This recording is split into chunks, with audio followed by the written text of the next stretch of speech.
என்னோட பேபி சரியாவே சாப்பிட மாட்றாங்க. 2 வாய் தான் வாங்குறாங்க. அது கூட வாங்க மாட்றாங்கன்னு நெறைய பேர் கமெண்ட்ஸ்ல சொல்லியிருந்தீங்க. கதிர்குட்டி கூட ஒரு 10த் மந்த் வரைக்கும் நல்லா தாங்க சாப்பிட்டுட்டு இருந்தான். ஆனா இப்பலாம் பார்த்தீங்கன்னா, ரொம்பவே ரெஃப்யூஸ் பண்றான். ஸோ நான் என்ன பண்ணுவேன்னா 2 ஆப்ஷன் வச்சுக்குவேன்.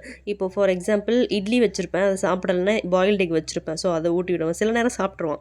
பட் நம்ம எத்தன ஆப்ஷன் ட்ரை பண்ணாலும் சில நேரம் சாப்பிட மாட்டாங்க. அந்த டைம்ல நம்ம ஒண்ணுமே பண்ண முடியாது.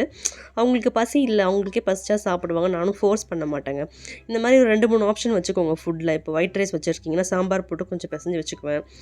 இன்னும் கொஞ்சம் ஒயிட் ரைஸ் இருந்துச்சுன்னா, ரசம் அதில மிக்ஸ் பண்ணி குடுத்து பார்ப்பேன். எதுவுமே சாப்பிடலன்னா நானுமே விட்டுருவேன். இப்பலாம் கதிர்குட்டி பார்த்தீங்கன்னா, கம்ப்ளீட்டா ஏனையில தான் தூங்குறான். ஸோ நடுவுல அவன் டிஸ்டர்ப் ஆகி எழுந்து அழுதா கூட, திருப்பி போய் கொஞ்சம் நேரம் ஆட்டி விட்டு வந்துட்டேன்னா தூங்கிடுறாங்க. அதனால லாங் ஸ்ட்ரெச்சா தூங்குறான். ஸோ பெட்ல தூங்குறத விட, ஏனையில தூங்குறது வந்து எனக்குமே பிடிச்சிருக்கு. ரொம்ப நேரம் தூங்குறான்.